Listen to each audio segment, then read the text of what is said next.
Praise the lord. యేసు రక్తమే జయము. మన రక్షకుడు మన విమోచకుడైన యేసుక్రీస్తు పరిశుద్ధ నామములో అందరికీ వందనాలు. చిన్న ప్రార్థన ద్వారా ఈ రాత్రికాల వాక్యదానం చేసుకుందాము. పరిశుద్ధుడ మహాగణుడైన దేవ యేసయ్య, సర్వాధికారి నాయన, మీకే వేలాది వందనములు, కృతజ్ఞతాస్తుతి స్తోత్రం చెల్లించుకుంటున్నాను. దేవ రాత్రికాల సమయంలో ప్రభువా వాక్య భాగం ధ్యానిస్తుండగా వాక్య భాగం అర్థమనట్లు సహాయం చేసి మీ కృపలో బలపరిచి మీకు మాదిరిగా మమ్మల్ని నడిపించి మీ చిత్తముని మా జీవితంలో జరిగించమని చిన్న ప్రార్థన యేసుక్రీస్తు పరిశుద్ధ నామములో వేడుకుంటున్నాను తండ్రి. Amen amen. కీర్తనల గ్రంథం 75వ అధ్యాయం 1వ వచనము. దేవా, మేము నీకు కృతజ్ఞతాస్తుతులు చెల్లించుచున్నాము. నువ్వు సమీపముగా ఉన్నావని కృతజ్ఞతాస్తుతులు చెల్లించుచున్నాము. నటులు నీ ఆశ్చర్యకార్యములు వివరించుదురు. ఆమెన్. దేవుడి వాక్య భాగం దీవించును గాక. ప్రభునందు ప్రియులారా, ఇక్కడ వాక్య భాగంలో గమనించినట్లయితే, దేవా, మేము నీకు కృతజ్ఞతాస్తుతులు చెల్లించుచున్నాము. నువ్వు సమీపముగా ఉన్నావని కృతజ్ఞతాస్తుతులు చెల్లించుచున్నాము. నరులు నీ ఆశ్చర్య కార్యములను వివరించుదురు. అదేవిధంగా వాక్య భాగంలో గమనించినట్లయితే, కీర్తన గ్రంథం 138వ అధ్యాయం 2వ వచనంలో, నీ పరిశుద్ధాలయం తట్టు నేను నమస్కారం చేయుచున్నాను. నీ నామమంతటి కంటే నీవు ఇచ్చిన వాక్యమును నువ్వు గొప్ప చేసి ఉన్నావు. నీవు కృపా సత్యములను బట్టి నీ నామమునకు కృతజ్ఞతాస్తుతులు నేను చెల్లించదును.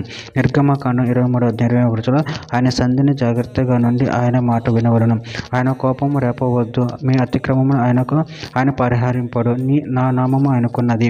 నిర్గమకాండం 34వ అధ్యాయం 6-7 వచనం, అతని ఎదుట యెహోవా అతని దాటి వెళ్ళొచ్చు. యెహోవా కనికరము, దయ, దీర్ఘశాంతం, విస్తారమైన కృపా సత్యము గల దేవుడైన యెహోవా. ఆయన 1000 మందికి కృపను చూపుతూ దోషమును, అపరాధమును, పాపమును క్షమించును. కానీ ఆయన ఏమాత్రం దోషులు నిర్దోషులకు ఎంచక 3-4 తరముల వరకు తండ్రుల దోషము కుమారుల మీదకి రప్పించునని ప్రకటించను. యెరెమీయా గ్రంథం 10వ అధ్యాయం 6వ వచనం, యెహోవా నిన్ను పోలిన వాడెవడు లేడు. నీవు మహాత్యము గలవాడువు. నీ శౌర్యమును బట్టి నీ నామము ఘనమైనది ఆయను. కీర్తన గ్రంథం 34వ అధ్యాయం 18వ వచనం, విరిగిన హృదయం గలవారికి యెహోవా ఆసన్నుడు. నలిగిన మనసు గలవారిని ఆయన రక్షించును. కీర్తన గ్రంథం 101వ అధ్యాయం 2వ వచనం, నిర్దోష మార్గమును వివేకతో ప్రవర్తించదును. నువ్వు ఎప్పుడు నా యొద్దకు వచ్చేదు, నా ఇంట యథార్థ హృదయంతో నడుచుకొనుచున్నాను. కీర్తన గ్రంథం 119వ అధ్యాయం 151 వచనం, యెహోవా నువ్వు సమీపముగా ఉన్నావు. నీ ఆజ్ఞలన్నీ సత్యమైనవి. చివరిగా ఒక మాట, యెషయా గ్రంథం 55వ అధ్యాయం 6వ వచనంలో, యెహోవా మీకు దొరుకు కాలం నందు ఆయనను వెదుకుడి. ఆయన సమీపంలో ఉండగా ఆయనను వేడుకొనుడి. ఆమె. దేవుడి వాక్య భాగం దీవించిన కాక చిన్న ప్రార్థన చేసుకుందాము.